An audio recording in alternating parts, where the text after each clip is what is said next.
मुख्यमंत्री शिवराज सिंह चौहान ने बजट को ऐतिहासिक बताया। सीएम शिवराज ने जनता पर कोई नया टैक्स नहीं लगाए जाने को भी बड़ी उपलब्धि बताया। मित्रों, मैं आज के अद्भुत और अकल्पनीय बजट के लिए वित्त मंत्री श्री जगदीश देवड़ा जी और उनकी पूरी टीम को बधाई देता हूं। ये बजट हमारे प्रधानमंत्री श्रीमान नरेंद्र मोदी जी का आत्मनिर्भर भारत के निर्माण के लिए आत्मनिर्भर मध्य प्रदेश के निर्माण का बजट है। प्रधानमंत्री जी ने कहा, भारतीय जनता पार्टी ने कहा, गरीब कल्याण हमारा संकल्प। ये गरीब के कल्याण का बजट है। ये मां, बहन और बेटी के उत्थान का बजट है। ये किसानों की आय बढ़ाने का बजट है। सर्वसमावेशी और सर्वस्पर्शी बजट, सही मायने में जनता का बजट। क्योंकि जनता से भी सुझाव लिए गए, लगभग 14,000 सुझाव, हमारे 4,000 से अधिक सुझाव हमारे पास आए थे। ये अमृत काल में विकास और समृद्धि के अमृत की वर्षा का बजट है। माननीय प्रधानमंत्री जी ने जनता की जिंदगी बदलने का संकल्प लिया है। जो संकल्प को पूरा करने का बजट है। नई आशा और विश्वास जगाने वाला बजट। मित्रों, ये बहुत संतुलित बजट है। क्योंकि एक तरफ आप देखेंगे इंफ्रा के लिए कैपिटल एक्सपेंडिचर, पूंजीगत व्यय, उसका प्रावधान इस बार 56,256 करोड़ रुपया किया गया है। पिछली बार से 15% ज्यादा। एक तरफ अधोसंरचना विकास का भी बजट है, तो दूसरी तरफ जनता के कल्याण के लिए जो अलग अलग योजनाएं चलाई जा रही हैं, उनके लिए अभूतपूर्व प्रावधान किया गया है। मित्रों, मां, बहन, बेटी मतलब महिला, आधी आबादी, उनका कल्याण हमारी प्राथमिकता रही है। और 1,02,976 करोड़ रुपए का प्रावधान इसके लिए किया गया। मैं समझता हूं कि अब तक का ये सबसे ऐतिहासिक कदम है। और मुख्यमंत्री लाडली बहना योजना, उसके लिए प्रावधान किया गया। लाडली लक्ष्मी योजना के लिए प्रावधान किया गया है। कन्या विवाह के लिए प्रावधान किया गया है। प्रसूति सहायता के लिए प्रावधान किया गया है। गांव की बेटी जैसी योजनाओं के लिए प्रावधान किया गया है। महिला स्वास्थ्य सहायता समूहों को बैंक से ऋण मिल जाए, क्रेडिट लिंक मिले, उसका ब्याज भरने के लिए प्रावधान किया गया है। तो कुल मिला के 1,02,976 करोड़ रुपया महिला कल्याण पर खर्च किए जाएंगे। ये अभूतपूर्व है। मैं एक और बधाई देना चाहता हूं इस बात के लिए कि मुख्यमंत्री कौशल अप्रेंटिसशिप योजना, ये अपने आप में अभूतपूर्व है। 1,000 करोड़ रुपए का इस पर प्रावधान किया गया है। 1 लाख युवाओं को इसका लाभ मिलेगा। इस बार एक नई योजना, मुख्यमंत्री बालिका स्कूटी योजना, जो शासकीय स्कूल में 12th क्लास में अपने स्कूल में पहले नंबर पर आएगी, उस बिटिया को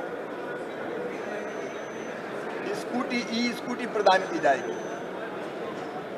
रोजगार के लिए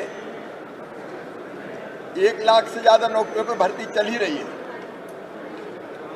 लेकिन उसके अतिरिक्त स्वरोजगार की योजना, मुख्यमंत्री युवा उद्यम क्रांति जैसी योजनाओं के लिए पर्याप्त प्रावधान और अपने नौजवानों को स्किल्ड करने के लिए भोपाल में संत रविदास ग्लोबल स्किल पार्क बन रहा है। उसी की तर्ज पर ग्वालियर, जबलपुर, सागर, रीवा में ये बड़े स्किल सेंटर स्थापित किए जाएंगे। किसानों के लिए, कृषि के लिए, खेती के लिए लगभग 53,964 करोड़ रुपए का प्रावधान इस बजट में किया गया है। विशेष रूप से वो किसान जो ऋण माफी के झूठे वादे के चक्कर में डिफाल्टर हो गए थे और उनको 0% ब्याज पे कर्ज मिलना बंद हो गया था, हमने तय किया है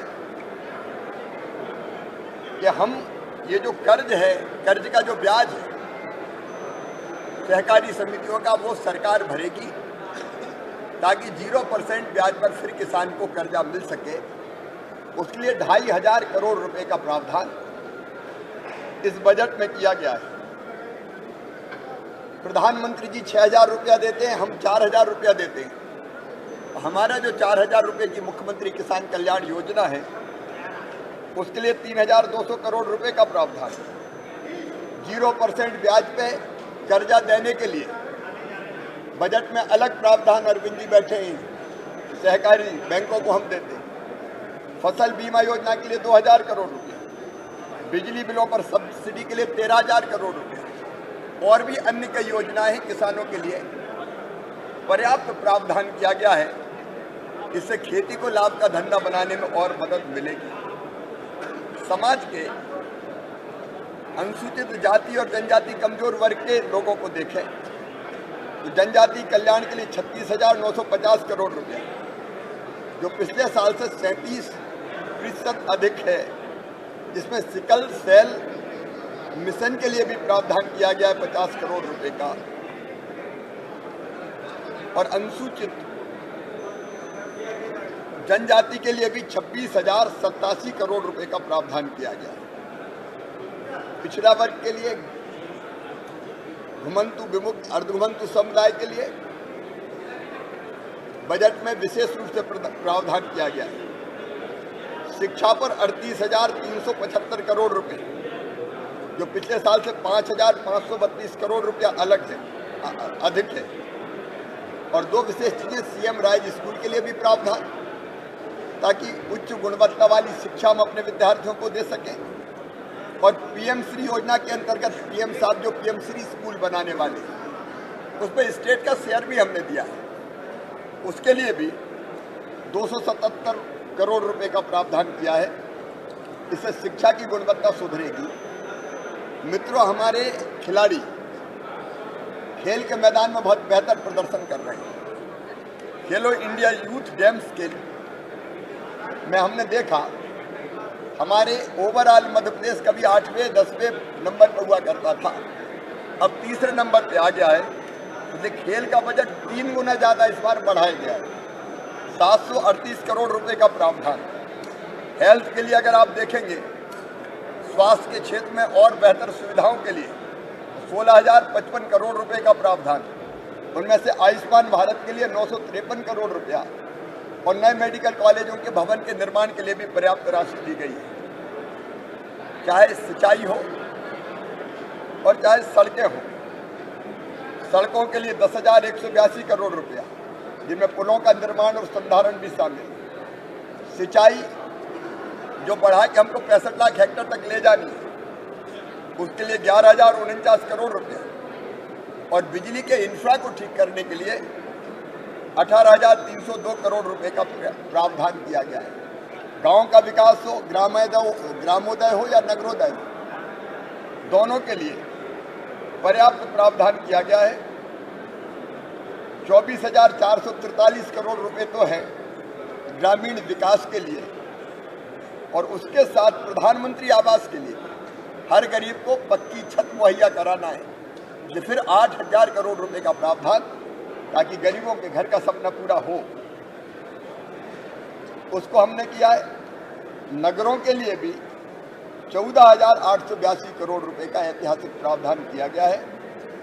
ग्रामीण अधोसंरचना के लिए 3,083 करोड़ रुपया, ये 15वें वित्त आयोग का भी है, और मनरेगा का 3,500 करोड़ रुपया भी है। मित्रों, एक और अभिनव पहल, सोशल इम्पैक्ट बॉन्ड हमने जारी करने का फैसला किया है। हमारी महिलाएं, हमारी बहनें, बच्चे, वरिष्ठ नागरिक, दिव्यांगजन, निराश्रित और कल्याणी बहनों के लिए संस्थागत व्यवस्था बनाएंगे, और संस्थागत व्यवस्था में इनकी रोजगार कैसे बेहतर हो सकता है, इसलिए महिला प्रशिक्षण केंद्र हो, नशा मुक्ति केंद्र हो, मानसिक दिव्यांगजन कल्याण हो, पुनर्वास केंद्र हो, उनकी स्थापना हम करेंगे।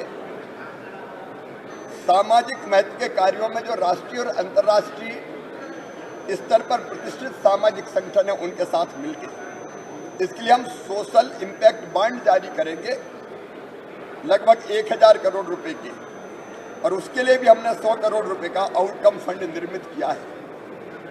एक तरफ इंफ्रा और जन कल्याण, वहीं तीसरी तरफ हमारे जो जीवन मूल्य है, परंपराएं हैं, हमारी संस्कृति है, उसको आगे बढ़ाने के लिए, चाहे सागर में संत रविदास जी का स्मारक, ओरछा में राम राजा लोक, चित्रकूट में दिव्य वनवासी राम लोक, और सलकनपुर में देवी महालोक, ऐसी जुड़ी परियोजनाओं के लिए भी लगभग 358 करोड़ का प्रावधान है। भारत भवन में कलाग्राम, रामपायली में डॉक्टर हेडगेवार जी का संग्रहालय, ग्वालियर में हिंदी भवन तथा परम आदरणीय अटल बिहारी वाजपेयी स्मारक, उसका प्रावधान किया गया है। और तीर्थ यात्रा अब हवाई जहाज से भी होगी, उसके लिए भी प्रावधान किया गया है। कुल मिला के समाज के हर वर्ग के कल्याण को ध्यान में रखने वाला ये बजट प्रधानमंत्री जी के सपनों के अनुरूप एक वैभवशाली, गौरवशाली, संपन्न, समृद्ध और शक्तिशाली भारत के निर्माण में मध्य प्रदेश की तरफ से अभूतपूर्व योगदान देगा। और प्रधानमंत्री जी का जो संकल्प है $5 ट्रिलियन की इकोनॉमी भारत को बनाना है, उसके लिए $550 बिलियन की इकोनॉमी मध्य प्रदेश को बनाना है, उस दिशा में भी ये महत्वपूर्ण कदम है। सर कमलनाथ जी एक दूसरी बात ये कि वो कहते हैं कि मध्य प्रदेश में सरकार बनती है तो हम 1,500 रुपए बहनों को देंगे। 500 रुपए में सिलेंडर 500 रुपए में। बातें हैं, बातों का क्या। कांग्रेस में आज इतना दम नहीं था कि वो इतने अच्छे बजट को ढंग से सुन पाती, और इसलिए हाउस में भी चिल्लाओ, सुनने मत दो, जनता भी ना सुन ले। मैंने आग्रह किया सार्वजनिक रूप से खड़े रहकर, मीडिया भी गवाह है कि कम से कम बजट भाषण तो जिसको जनता सुनना चाहती है वो ढंग से हो जाने दो। लोकतंत्र की परंपरा है, आप अपना जब बजट पर चर्चा होती जो कहना होता कहते, लेकिन ना कोई अनुशासन है, ना लोकतांत्रिक मूल्यों में विश्वास, केवल झूठ झूठ और झूठ परोसना, तो झूठ की दुकान हो गई है कांग्रेस। ये है इंडिया फर्स्ट कम्युनिकेशन और आप देख रहे हैं पब्लिक फर्स्ट, सर्वदा भारतीय।